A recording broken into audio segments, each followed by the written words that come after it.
Hi, my name is Jorge González Santos.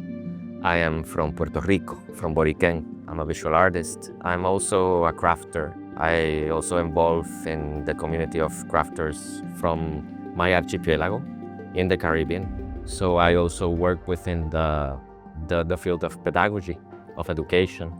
And for the past 10 years, I've been developing exchanges in order to foster this relationship within the artistic community.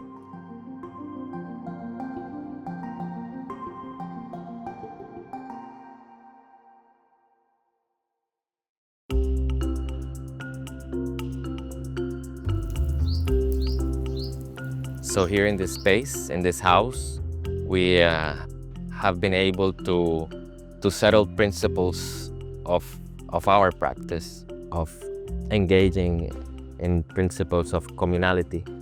This space is also conceived within an openness. We have taken care of knowledges. We have received the generosity of teachers, of welcoming us within the interest of learning different knowledges, some that relate to weaving, some that relate to pottery.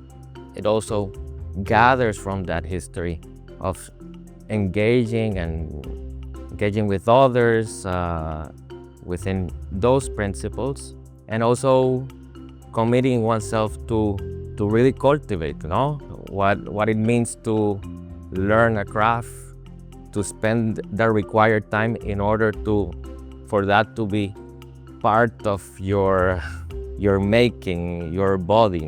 We have the opportunity to share the process of making candles with cow fat, with tallow. This is a knowledge that also speaks of my personal history. I'm half Mexican from my paternal side, and these candles are part of that, of creating that proximity with the first loss that I experienced. These are traditional knowledges it's a traditional knowledge from Tabasco, from a town very close to where my family is from. And this knowledge also extends from caretaking an altar to the land. It's a process also that calls on a self-cultivation process. The candles that we are to make, they extend from the principle of dripping. For example, we have a thread, and that thread will hold many drips of a mixture of cow fat and wax.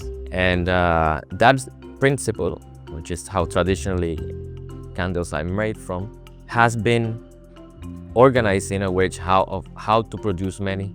So in submerging these candle molds into a pot, one can attain many candles, bundles of candles that ultimately will be organized in the same house with the purpose to be offered to the public and to be lit and to be taken with if that's an interest. We first identify the resource, the cow fat, the butcher. That material comes into the house, it is cooked, and then this oil passes on to another pot.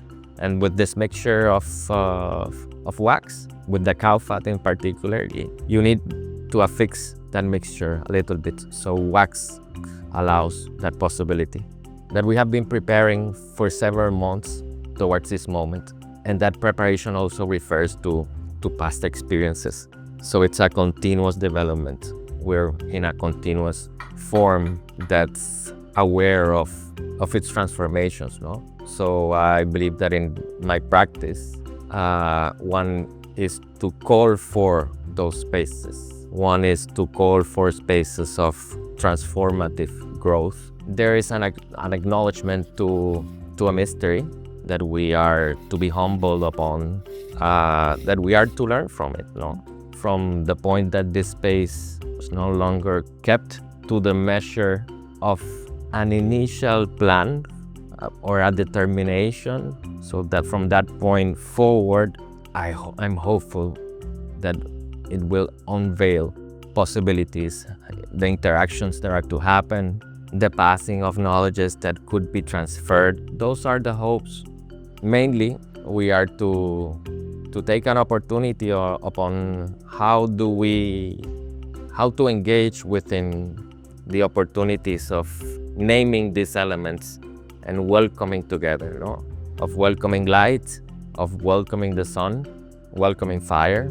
That's central to organizing our work in this space is how do we honor our teachers? How do we extend that gratitude to the land, to our resources, and this valuable opportunity that we are able to share from the community that I belong to the place that ultimately my heart is.